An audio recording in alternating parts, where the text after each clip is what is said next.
Hey Internet, in this video we'll cover how much do locksmiths earn in New Zealand. Disclaimer, as the video ages the figures will be out of date and the sources will be in the description, links provided. Alright, so the New Zealand government states it is around about $25 to $29 per hour. Pay scale, they're saying 25.27 per hour. On the high end, 28.38 per hour. And then training, minimum wage. Salary expert, they're saying 67k per year or 32.35 per hour. Indeed, they're saying 55k per year.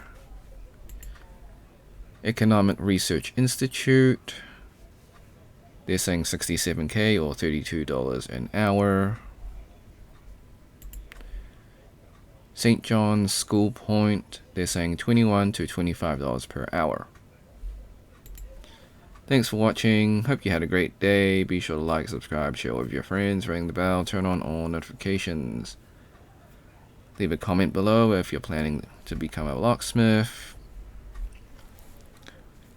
Until next time, see ya.